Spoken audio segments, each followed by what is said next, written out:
You're listening to the North Carolina Food and Beverage Podcast, coming to you from the Kitchen Studios, located high atop the historic Raleigh building, located in the heart of downtown Raleigh.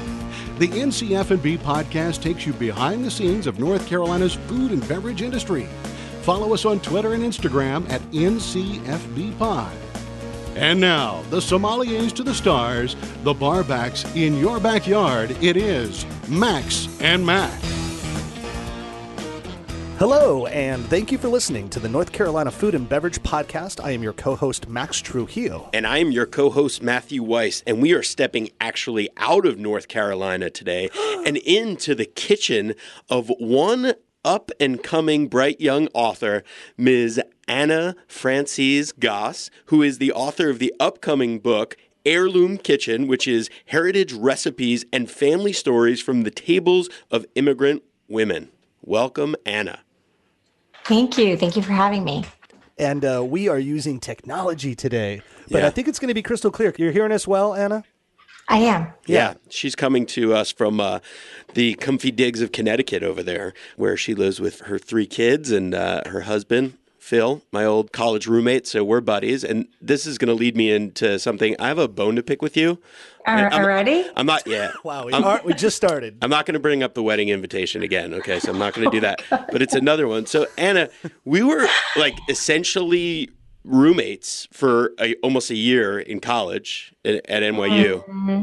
Like We were pretty much neighbors. Yeah, we were neighbors. Yeah. Our good friend Eric Choi was eating like ramen almost every single day. I was eating like tuna fish out of a can and getting turkey sandwiches from Delion.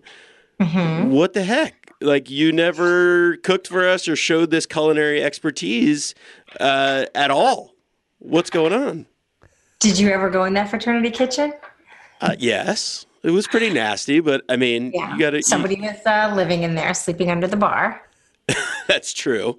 Yes, big so, time. it wasn't really up to code, I would say. Right. Like you were sleeping with the tuna sandwiches. Okay. All right, Gotcha. well, let's get a little point of reference over here. So we did break the rules. We're a North Carolina Food and Beverage Podcast, and even Matt was saying before the show started, he's like, how are we going to relate this back to North Carolina? And I just looked at him and said, we're not. We're just going to say, screw it. We're breaking the rules. Because if you listen to this show at this point, we know that you have an interest in food or beverage or both, and you possibly live in North Carolina or don't, but it's irrelevant to great content and something that's focused on what we do, and that's food and beverage. And Anna, being that she is an old buddy of Matt's, but also more importantly, about to release a fantastic cookbook with a great insight and a specific edge, of which we will get to in a moment. We just said, no, we got to get her on the show because this is super cool. If the only tie that I can think of is the tie that we talk to chefs all the time about how they were inspired by their grandma, how they're inspired by growing up, and how they became a better chef because of the environment of which they grew up. And so that leads me to at least kind of define this. Grandmas. Yeah. Grandmas. That's the key word of the day. If this was Pee-wee's Playhouse, everyone would scream every time we'd say grandmas. And I say Except that. we would say Nona in this case. Nona. So you write a cookbook. This cookbook that's coming out essentially is a cookbook telling the technique and recipes of grandmothers from all over the world who immigrated to New York, or at least the neighboring areas. Is that a good evaluation of what's going on? Well, yeah, but it's not just the tri-state area, New York, Connecticut, New Jersey. I also have some grandmothers from other parts of the country. It was more about finding women that came here for, we say a better life, or the American dream, and raised kids and created an environment for their children to grow up as Americans, but continue to cook their food. So I absolutely think it relates very much to most chefs, because most chefs will tell you that they did start cooking at a young age or relatively at a young age. And most of them, their first inspiration was their mother or their grandmother. And we all know a lot of people in this country are either first or second generation. So the food that was in their home was the food of, the old country, for lack of a better term. So that was my experience growing up and the experience of all of the first gen kids I interviewed for this, and that lent me their mothers. So that's kind of how we got there. That leads me to your grandma. My grandma has passed on, and she never immigrated. So my mother is in the book because my mother is a grandmother.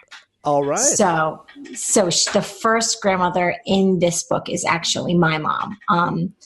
And she immigrated with me. I was 1 year old, and she continued to cook the food of my grandmother back in Italy. So that's kind of where I got that inspiration. Yeah. And she cooks that food now for my children. Yeah, she's known it. Well, what I love about this is, and first of all, I don't think we've given you your due praise because Anna isn't just somebody who cooks at home. You've worked for Martha Stewart and been a major recipe tester for her, and also worked for Whole Foods, and I think still currently are testing recipes for Food 52. Is that right? Yeah, that's right. I went to Culinary School in New York City, French Culinary Institute. And then, at the time I already had 2 kids. So working the line in a restaurant late nights wasn't the career trajectory of my choice. So I went to school with the intention of food media, and what that meant, I didn't know, but I decided, all right, I need to be somewhere in that realm. I was like a Food Network addict at the time, and also print. So I got there, I went through the program. They were quite helpful in getting me really great internships. So I went to Martha and then Food 52, who I do still work for today. But the main thing that I fell in love with working in the test kitchens was not only the writing, but the recipe testing. And that's just basically going through a recipe and making sure it works. The one thing I did learn, well, not the one thing, but the most important thing I learned at Martha, and this comes straight from Martha, is tax evasion. Tax evasion? Well, she didn't teach me that. Okay. I was just wondering. I didn't know. In case there's any IRS auditors on the line. But she did teach me precision in recipe testing. Mm-hmm. That if it's going to go up on the website, if it's going to be in the magazine, it has to be perfect. It has to work. Yeah. So I really loved the science of that. And it's kind of funny how that led me to this, because when you get into a kitchen with a grandmother, it's the exact opposite of that. It's, a dash of this and, a sprinkle of that. And it's mayhem, because I'm trying to get them to stop and, just take their time. But the thing that I did find out was that even though it seems like it's very haphazard, there is an absolute precision to that chaos. So even though it might seem like, oh, they're just throwing everything in, and they're throwing the exact same things in at the exact same time every time. And you just have to record those measurements so that they're accurate for others can do it exactly the same. Exactly. So every person in the book, I actually went to their home and physically cooked with them. It was really the only way I could do it. Yeah. But what I love about it, even before we get into your process about writing the recipes, is, and most people, I feel like, don't have a very specific one, but you actually had an aha moment. So take us back to the aha moment for this book. Right. So back in 2015, I am recipe testing for work. I'm doing all these different things. And I just kind of realized that I have all these recipes that I've worked on, yet I don't know how to make anything my mom cooks. And that's because my mom always cooks it. We'll all pile in her house on Sunday and she makes her, rotation of things that we love. So I never had to do it. But I got to this point where I was like, I need to know how to do it. And I know my mom's just doing it out of her head. I want this stuff written down. These are family heirlooms, just like you pass on, a painting or a ring or whatever. These are recipes that are really important. And I believe they tell my family's story. So I got my mom in the kitchen and we created this little project, and we called it the Meatball Project because we started with her meatballs and we went from there. And then I think my even bigger aha moment was I went to NYU, and like my friends could represent the United Nations, I really need to see who out of my friends would love me to do this for them, because this is like a service I can provide that's mutually beneficial because I get to learn how to make all these great authentic recipes. and they're going to get something written down and recorded forever. Sent out an email. It was like wildfire. Everybody wrote back, let's do this. I want you to, my mom first, she's on Long Island, my mom second, she's in San Francisco. So I just started traveling around, and I was so excited by the fact that, one, people saw value to this like I did, and that everyone had like exactly what I needed to make. Like Matt and I have a friend named Eric Choi, and he's Chinese. I know Eric. Yeah. You know Eric. I know Eric because at Matt's wedding, which we alluded to in a recent episode of this podcast, Matt asked Eric and myself to play guitar at his wedding because Eric's a great guitarist and I am a mediocre guitarist. But we played together during the processional. Is that where, yes, where Sarah is walking down the aisle? And we played some traditional Jewish hymns, but then we also played a U2 track, and it was really fun. I got to meet that guy, and he's a really cool dude, and yes, pretty good musician. Yeah, very good musician. But yeah, and so Eric Choi has now been mentioned twice on the show. He gets his just due. So he's out in San Francisco, and his mom lives there now, and that's who you went to cook with. Exactly. Yeah. And Eric had a list of things that he really wanted me to make with her. The other thing that happened with the very first woman that I cooked with was, we're sitting there, we're cooking, we're talking, and just kind of organically, I said to her, why'd you come to this country? What's your immigration story? What made you leave Greece? And she just kind of, was telling me the story about why she decided to leave her family and come here. And it was very similar to my mom. We've heard the story many times, but when you're kind of standing in someone's kitchen and they're explaining it to you and you're thinking, my God, this is exactly why my mom came here, with different ideas and experiences throughout, but the main theme was the same. I was like, this is so exciting too. And this is something that should be recorded. So when I started my blog to share these recipes, I also started sharing the women's stories. And I think that's what the book really presents in a different way, that you're not just getting a cookbook of 100 recipes, you're getting 40 really beautiful stories. And I promise you, if you are Greek, you will absolutely relate to her story, Italian, Armenian, whatever you are. There's this common thread, and it's really nice. It's really nice to kind of share that and to celebrate that. Well, that's endearing in itself. And I wonder, so just for our audience, what are some of the various countries and cultures that you've already explained a few of them right now, but could you go through a wider net to let us know who you covered?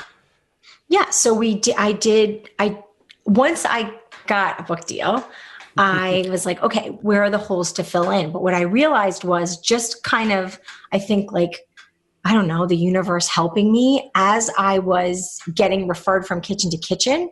I really was hitting every continent. So it was really nice when I kind of looked at everybody that I had, how I had a really nice representation. So, all the continents are there. There's Europe. So in Europe, I have Italy, Russia, the Ukraine, Scotland, Germany. I did Berlin and Hamburg because, first of all, I got referred to two women that were both from Germany. But the second thing that was so great is Germany has very different cuisines in Hamburg and in Berlin. So that was nice to kind of touch on. And Scotland, Serbia, and then, Asia, I did Korea. Did you make some haggis in Scotland? It's so funny. She didn't want to. Why? She didn't want to because she said, I don't think people will eat it. I won't eat it. And so with Scotland, I did Cullen skink, which is a fish chowder. Oh. And then this dessert called tablet, which is this sickeningly sweet fudge. Okay. But it's eaten all over the UK. And the funny thing is, if you mention it to people from England, they go crazy. But your teeth shake when you eat it. It's so sugary. But they love it. What about South America? Did you do any fun stuff from South America? Yeah, I mean, what I did was, I don't know why, like I'm blanking now on my table of contents, That's fine. but I did kind of go all over the place. But I have a whole bunch of women, like I did Cuba, I did the Dominican, because my sister-in-law married a Dominican guy, so I got his wife, his mom. And then what else do we have here? Did you go to Africa? I did. Africa, I have Ghana. Egypt, which is kind of border. Sure. And then where's my third lovely African woman from? Morocco.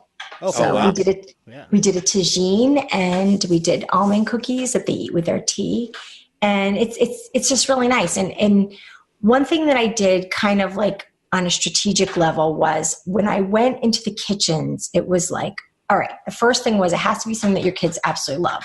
Like when your kids came home from college, what did you have to have on the table? Or what do you make on Sundays? Yeah. And then the second thing was it's got to be something other Dominicans eat. You know, like I can't be just something that you created in your kitchen. Yeah.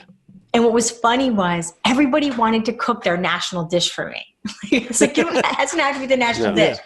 But they're like, oh, well, this is what everybody eats. And then I Google it, and it was always the national dish. So that's one thing that I think is great. If, you're Dominican, you definitely eat sancocho, and it's in my book. So everyone can go make it. Relate. Yes. And it's just what it is. It's just something that people will relate to and say, okay. Or if, your grandmother has passed and you don't have her recipe, well, use my recipe as a starting point, get back in the kitchen, figure it out. So, Anna, I want to talk about something real quick. We're going to take a quick break and get back. And I want to hear a little bit if there's any beverage component and a couple more special dishes. And also we're going to plug your book. But talk about things that people can relate to is having fears about business. And so Forest Firm helps lots of people starting out their business. That's right.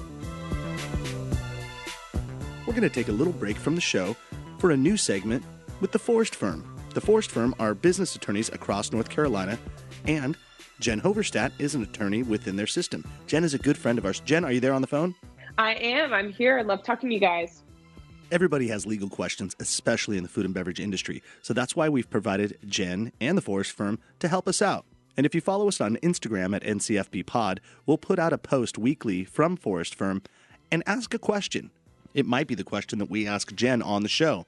All right, so Max and I were talking about in the life of the restaurant and food and beverage, there's a lot of issues with who's sharing what on social media and who owns the origination of the ideas. Are you seeing, legally speaking, in the F&B world regarding these types of issues? We see intellectual property issues in the food and beverage industry, I would say almost on a weekly basis. And here is the best tip for people listening who own a business. Go ahead and right now today, set up a Google alert for your business name or perhaps your product names, because you're going to be able to see if someone is also using the same name either for their business or for their product. Because as soon as you become aware of it, you're going to want to put the infringing group on notice that, hey, I've had this, I have my trademark filed, or I've been using this for a while, and I see you guys are just starting to use this.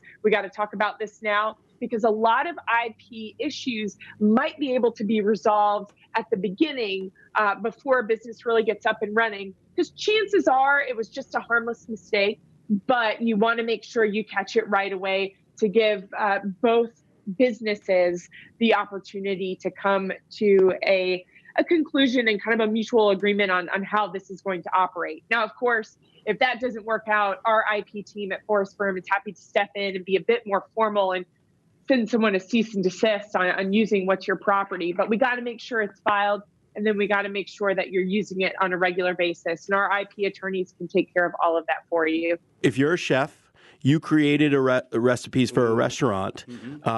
Who owns those recipes, and what happens when that said chef leaves the restaurant?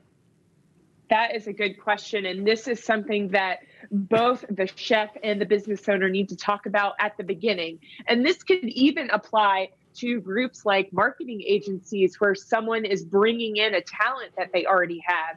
But for our chefs, what you want to do is outline it in your employment agreement. to say who owns the recipes.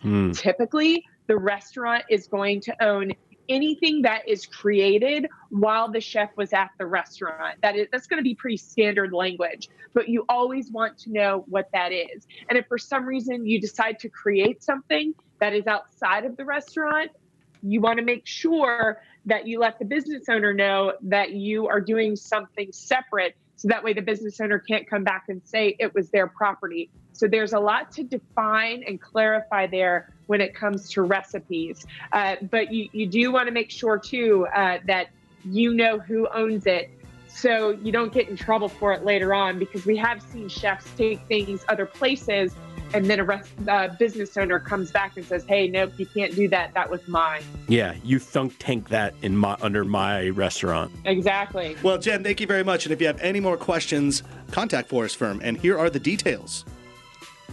To learn more about the Forest Firm and what they can do for you, click the link in our show notes. Or visit forestfirm.com/NCFB to request a free consultation for your business. You can also reach them at 877-669-1455. Forest Firm, business attorneys across North Carolina. We are the food and beverage podcast. When I know you maybe didn't write about these, but was there any beverage component? Did anyone bring out wine or a special drink, or did the Greek woman Nellie bring out some ouzo? Was there any cool beverages that you got to experience as well? So when I was cooking with the Peruvian woman. Peruvian, South American, beautiful. Yes. So the Peruvian woman made a couple of different drinks. What happened with the book was, when I went to the publisher, everything needs to be consistent. So because I didn't have a ton of drinks, the drinks kind of got cut from the book, because you just can't have one drink. Sure. But we're getting behind the scenes of the book, though, like your personal experience. So the one drink that I had that was really good is pisco. It's I would say probably the national drink of Peru. Absolutely. So she was very proud of that. Nice. Other than that, no, I didn't really focus on it. It was more, mains, desserts, appetizers, things that people make on the weekends. Cool. Before we get too far away, let's plug the book. So again, it's called Heirloom Kitchen. It's coming out on April 23rd, right? And it'll be available everywhere you can get books, I'm assuming. Barnes & Noble, Amazon. Yeah, it's already up for pre-sale on all of your, favorite book websites. Amazon being one of them, probably the most popular. But, if you have a favorite. I'm not familiar with that company. Amazon? Is that? Oh, it must be from South America. I get it. Yeah. Yeah. Some pronounce it Amazon, but yeah. So you can get it now. It'll show up on your doorstep on April 23rd next month. I'm very excited about it. So all books are sold. Well, let's get in. I want to know, let's talk technique, because you talk about recipe, but with technique, I always find it to be interesting. And I'll give a for instance, and I think technique sometimes happens by mistake, and then it's done a few times over, and then that's now the way you do it. And that's also like, that's how my grandma used to always do it. And I've told a couple chefs, in fact, when we were talking to Nick Anderer up in New York, who's the chef at Maialino, and he works for USHG. Am I saying that right? Yeah, USHG. USHG with Danny Meyer and all. We were having this great conversation off mic, and I was so mad that we didn't put it on mic, because we were talking. My mom grew up in an orphanage. We don't have grandmas. Like there's no family before my mom, essentially, and so that we didn't get technique or learn these handed down stories. So I myself will be a huge fan and user of your cookbook, because I'd love to see what other people might have received in their hand-me-downs of knowledge. But one of the things my mom did, because now she's a grandma, so she qualifies, was she would take raw or uncooked pasta and put it in a pan with just a little bit of butter, maybe a little bit of oil, and she would, kind of cook it, sear it, and start getting a little burnt crispiness to the noodle. And then as she was roasting it, essentially, and covering it with a little butter, salt, oil, then she'd slowly start adding water in, and it gets this great smoky flavor. She throws some onions in there. Usually the noodle of choice was like a seashell, like one of those. And then she throws some onions in there, and then ultimately would throw good old Campbell's cheese sauce. Just open the can and drop it in there. And so it was our version of mac and cheese, but it had this smoky quality to it. And I'm telling Nick Anderer about this, who really understands Roman cooking and, from scratch. And he told me exactly, he's like, oh, she's using this technique. And it was like something that is really cool and edgy now that people are doing, like cooking raw pasta noodles and then boiling them, or then, reducing them down into water. And I thought, wow, my mom was coming up with a cool technique way before. And I asked my mom, why did you do that? She goes, what do you mean? I said, why did you cook the noodles like first before boiling them? She's like, I had no idea how to cook noodles. And I went, what? She goes, I thought that's the way you're supposed to. I thought they were softened up in the butter and the heat and all, and then you'd put water in. I just did it because no one ever taught me. I'm like, wow. Well, you created a technique that is delicious, and I implore anyone to try it because it's like gets this smoky flavor. I mean, who knows? She's probably handing us all these carcinogens that I didn't realize, and just took a couple years off my life. But it's delicious, and it was fun. So with that established, was Can there I just say for 1 second, buddy? Like they say, great minds think alike, and I just want you to read what my note was there. Max, would Anna cook your mom? What would? Oh, the fried noodle dish. Wow. You had that on there. That's awesome. But sadly, there's not a lot of great culinary stories from good old Rita Trujillo. She can make some tostadas better than most, and that was kind of our dish. That's probably what she would have made if you had interviewed her. I'm saying this in the past tense. My mom is alive and well. She's great. Anyhow, so with that, is there a technique or something that you picked up from one of these grandmas that you were like, oh, like that's something that I never thought how I would never approach a dish this way, and maybe something you picked up that you'll now incorporate into your own style? There was a lot of stuff like that. Just cooking with people from different parts of the world. You learn so much about just how they handle ingredients, what they do, why they do it. And the other thing that I just found really funny was that, in my kitchen, I have every type of appliance you could possibly think of. I mean, I have an ice cream maker. I have a processor. I mean, there's nothing that comes out on the market. I don't own a hot pot. I'm really trying to resist the urge to buy one, but I have pretty much everything else. Is that like an Instapot? Is that what that is? Is that the same thing? Yeah, the instant. Yeah, that thing. Yeah, that's what I'm talking about. The Instant Pot. I haven't. I'm avoiding it. I don't know why, but it's the one thing I don't own. But anyway, these women have nothing. They cook with their two hands, wooden spoons. So many of them would hold up a wooden spoon and be like, I brought this here. I've had this wooden spoon for 30. It's like, how do you still use that same wooden spoon? Like literally spoons that are 40 years old. You're like, there's a lot of fungus on that spoon now. It's actually a detriment to your cooking. But.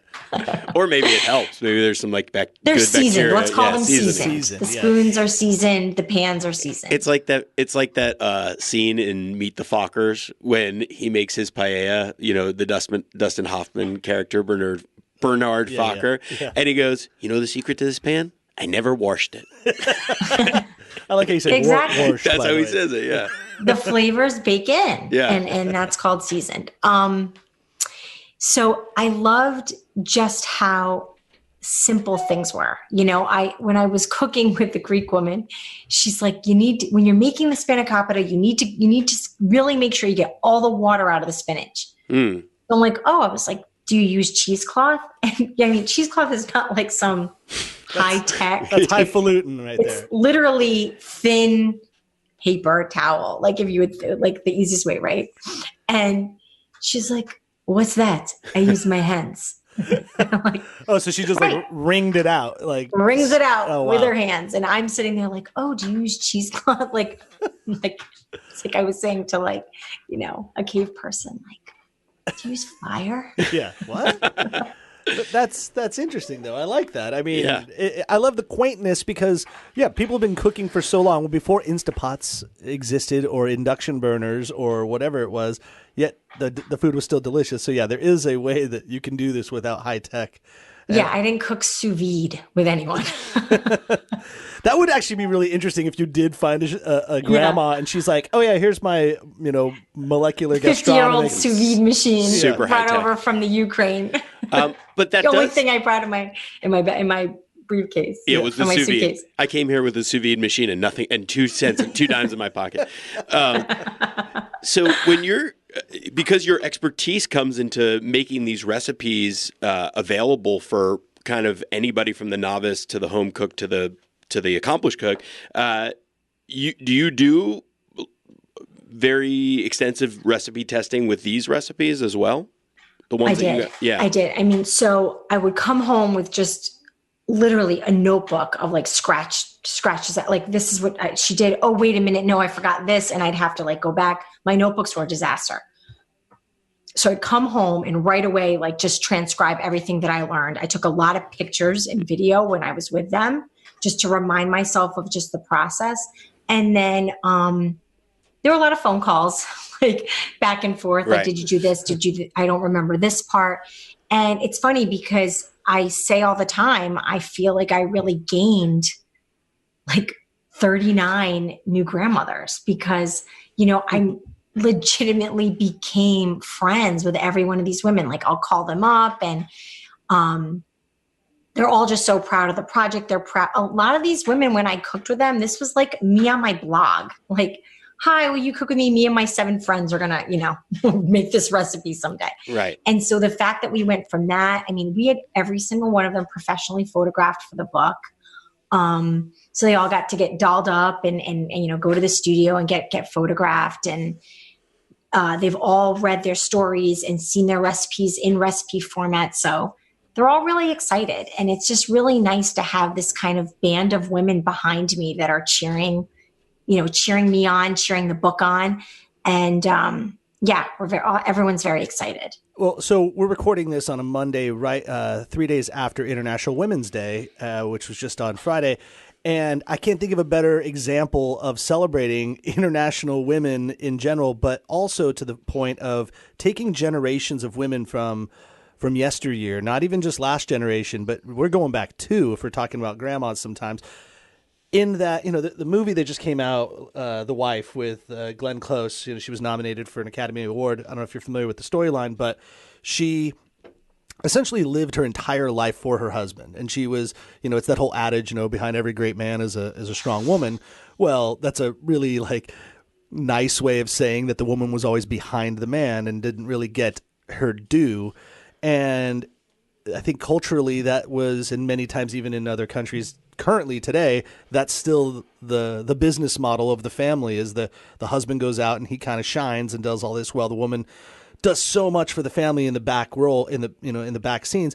But she herself almost feels void of her own time, and that her time isn't as important to, say, the husband's time. And I think that was kind of the message they were getting across in the movie, was that this is your time. Your life is just as important as anybody else's life. It's time for you to do something. So I love the idea, and what you just kind of alluded to, where these women had to get all dolled up and they had to get ready, and someone was focusing on them, talking about the thing that really became the centerpiece of their family, their food. And so what a beautiful way to highlight women, grandmothers, and grandmothers not just from now, but from yesteryear, to really show the value that they brought to their family and their community. So good on you. That was amazing. That's amazing that you've done this. Thank you. Yeah. I mean, I would say that the common quality with all these women is just how humble they all were. And that was so endearing, that it was like, what, me? Like, you want to cook with me? What am I? Like, what's this? Nothing. I just throw a couple things in a pot. And they never really realized what they were doing. And, women today, it's a very different mindset. And it's very important that mindset has been created. But a lot of these women, they don't look at it like, oh, I was in the back, and that was their role. And they were very proud of that role, and putting food on the table and making their children feel happy and safe and, well fed, is just what's important to them. Someone said something to me the other day, and it really touched me. She said, a mother's full when the children have eaten. And I would say that for me, when she said that, it really struck me, because I was like, wow, that is like the symbol of every woman I cooked with. Like, it's all about the kids. It's why they came here. You know, I do believe we're all children of immigrants, and you can go back and every one of us can go back and find someone that came over. Like for me, it's recent. Other people, it's not as much, but somebody decided, you know, to pick up their 2 bags and leave. And most of them left their parents, left their support system, left their friends. Not their sous vide machine, but not their sous vide machine, but not their sous vide machine that was packed. No, and came here, and you know, we don't even think about it. Like, there was no TripAdvisor. There was no, you know, let me scope out the good restaurants in the area.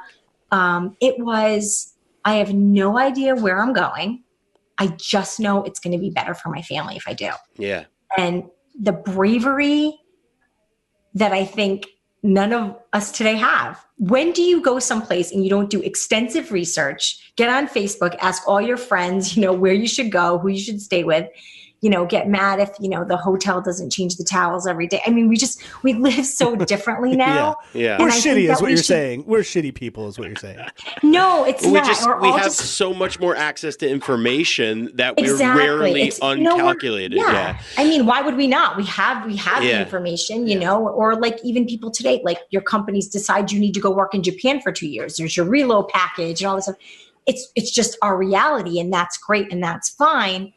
I just want people to look back and say, wow, my family is here because someone with a void of information took that leap so that their future generations could have a better life. And it's really cool. And I got to see it 40 times. And it's courageous. And also, just to bring it back to food for a second, when you're cooking these recipes, I wonder how many times something came up to the effect of, oh, we used to get a certain type of spinach, or we used to get a certain type of noodle that you can't actually get here. And all these mothers coming over there, or maybe they weren't mothers at the time, you know, they have to go seek out those ingredients or different ingredients that they were cooking with in their homeland.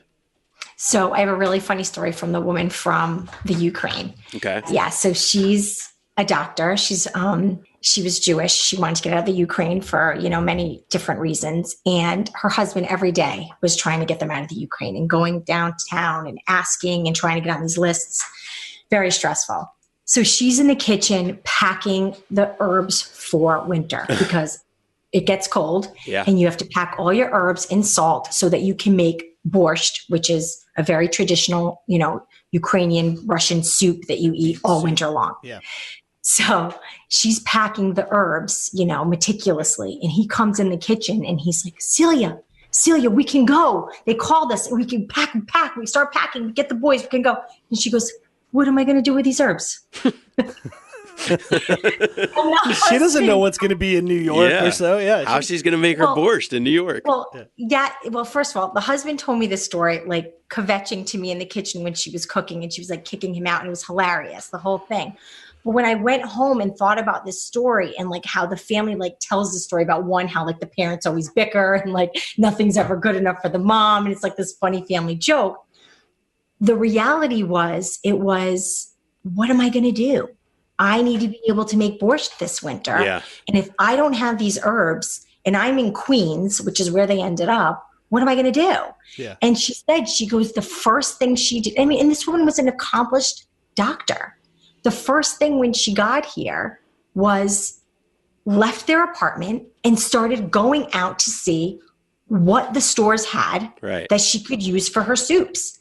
And that was always the primary focus. Like, how am I going to feed my family? And by doing that, they were figuring out how they were going to take home and bring it here. And that's what they did. Yeah. And I'm wondering, did the borscht taste different in Queens than it was in the Ukraine? I think they managed. Okay, they figured it out. They worked the recipe.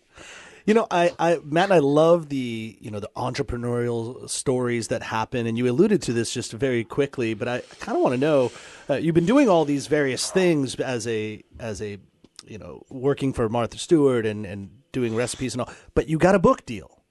Mm-hmm. How did that happen? Could you walk us down a little bit? Like, you know, you have this idea and then now someone's going to give you hopefully a little bit of cash to make this happen so that you could focus your time for it, so that you can actually make a deal. How'd you do this? Okay, so how to get a cookbook deal. It's funny. MSN just asked me to write an article on this because I think it's really important for people. They want to know how you get a book deal. After I got a book deal, a lot of people start asking me, can I talk to your agent? I have this really good idea for a book.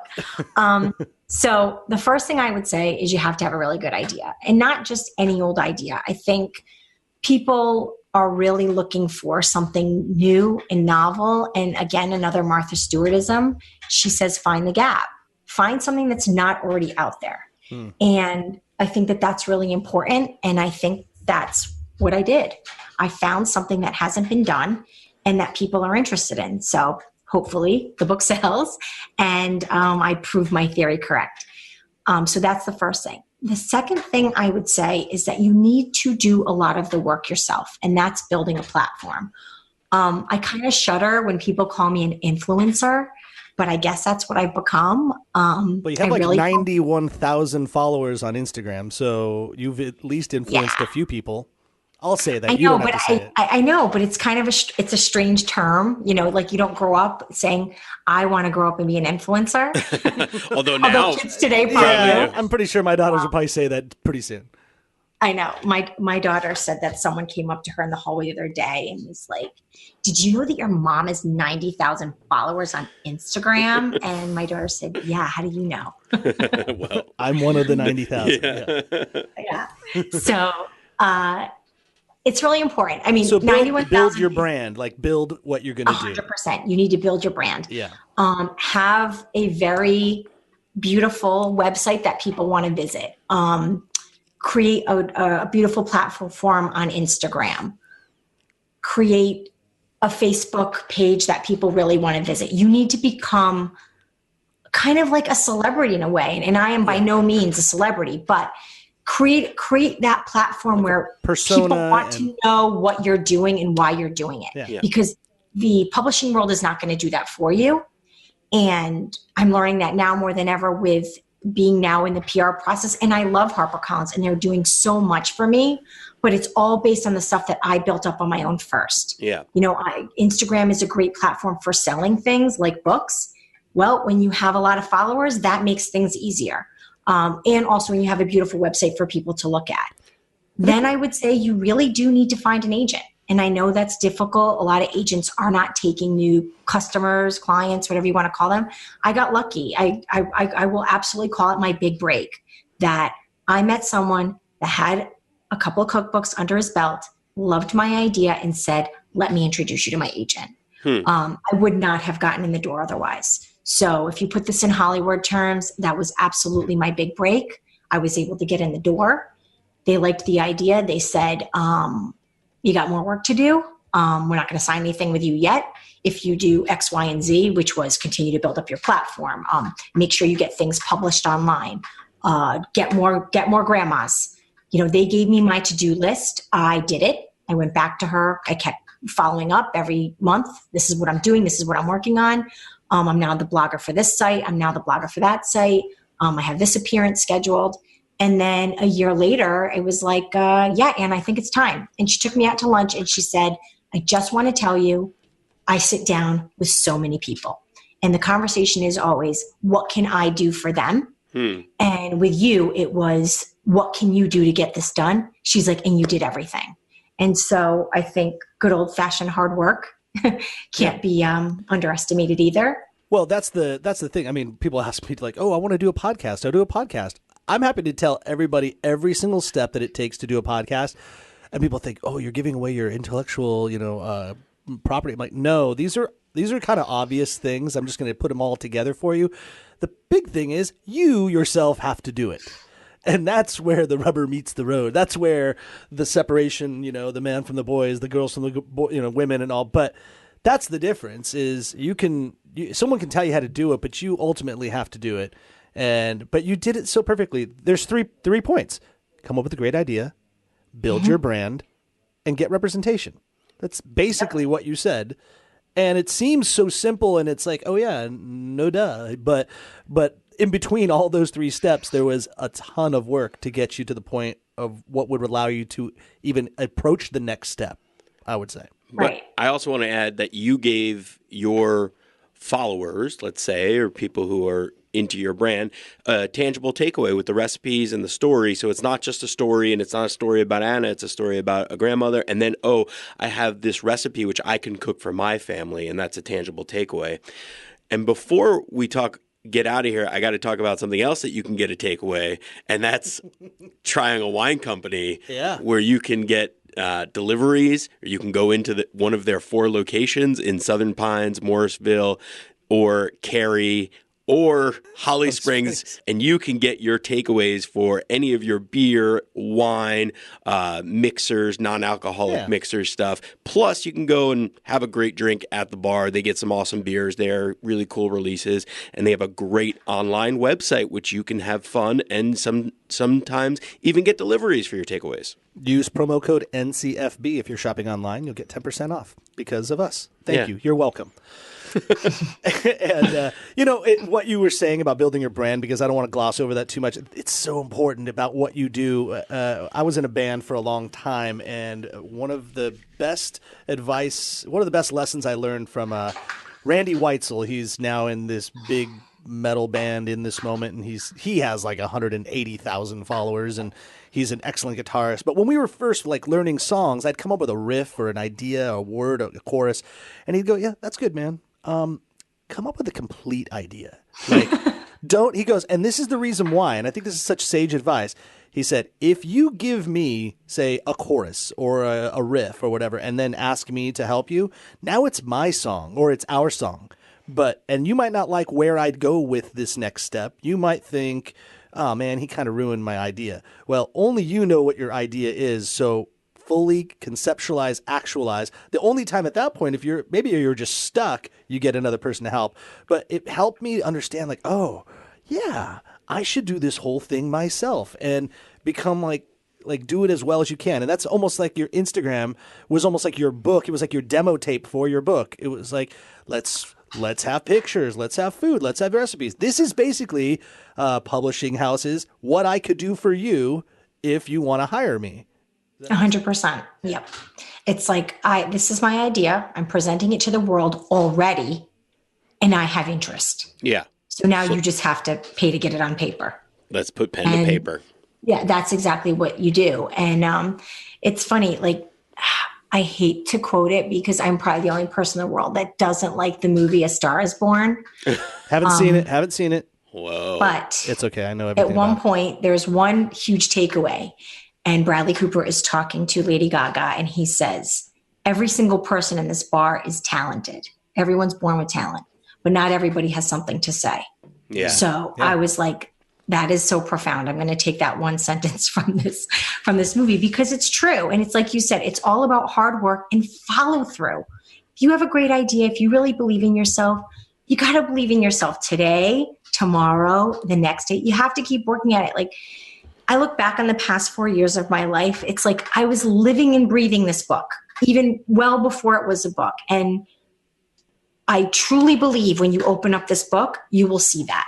You will see my stories. You will see the photography that is absolutely exquisite. Andrew Scrivani from the Times. And I got him because he loved the idea.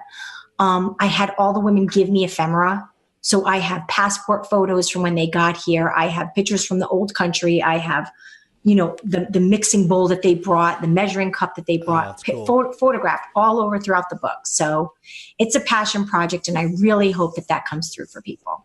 Absolutely. Matt, I want to ask you a question. I'm putting you on blast now, Matt. If Anna ever called over at the Weiss family to speak with Ellen, what would your mom have made as her Ellen's a great cook. Yeah. I have eaten at Ellen's house. See, she's eaten at Ellen's house, so she could answer the question. There's the traditional holiday meals, brisket, gefilte fish. Although we would never make gefilte. I mean, some people make gefilte fish. She wouldn't, but the lady in my book did. Oh, really? No. My cousin out here, Cindy, she makes great gefilte fish actually. But my mom would probably do the traditionals. matzo balls, brisket, and a good matzo brie, because on Passover you don't eat bread, so breakfast can get hard, and matzo brie was really good. My mom did that really well. But the funny thing is, ironically, my mom would also cook Italian food because like she had some Italian cousins, so I always asked for lasagna on my birthday for her lasagna. So yeah, Nice. And if you remember at my house, I made baked ziti, and that was also like kind of right. her recipe. And so, And your dad knows how to flip an egg, apparently. yeah, my dad knows how to flip an egg. But okay, so this is all really good and beautiful talk, and everyone's feeling good. I want to get gossipy for a second. Okay. What are the outtakes? Like, did you have to cut out some grandmas, or like were some Nona's cooking just not really good, and you're like, nah, I'm not gonna get that dish. She's not going to say. You don't have to say the names. I really would. And I honestly, that did not. I mean, So you first of all, you had 40, and all 40 made the book. yeah. I mean, She vetted them. what I imagine you vetted these women. a little bit, but it was not me vetting. It was people vetting. Like I would meet someone and be like, oh, you're Vietnamese. Let's talk, Yeah. And then sometimes they'd say, oh, my dad did all the cooking, or yeah, my mom is not a good cook, Right. So I definitely had people pre-vet. And whenever someone said to me, you need to cook with my mom, I was pretty good. It worked out really well. But don't like 90% of the people think their mom's a really good cook, and then like other people have their I don't taste know. in I it. had a lot of people tell me that their moms were terrible cooks. Oh, you did? Okay. Yeah. Maybe I had you a lot of people even now. I think you feel that way, Matt, because your mom is a really good cook. Okay. Turns out He was people are teasing more. his mom. Yeah, that's true. Turns out people are more honest than I thought. They are. I think they are. I think people know. And yeah. And then I'd also hear from like friends of friends, like, oh yeah, I've been there. Her food is really good. I will tell you, no one got cut. And Yes. every experience was great. There were times that they'd be cooking something and I'd be like, ugh, what am I going to do? And it was me. I will tell you, the borscht, I was afraid to eat borscht. Okay. It's red. It's got a lot of beets, boiled stuff. I was like, I don't know about this. Oh, I love me some I borscht. loved it. It was embarrassing how much of the borscht I was eating. So I don't know. I got to go find some borscht in Raleigh right now. Yeah. Well, Anna, this is amazing. I feel like I know you now after this conversation and closer. I got to get the book. So one more time, let's shout it out. Yeah, Heirloom Kitchen. Get it on April 23rd. Pre-order it on Amazon. And follow Anna on Instagram at... it's at Anna F. Gass, at ANNAFGASS. So go follow Anna. Get the book. You will eat and drink very merrily.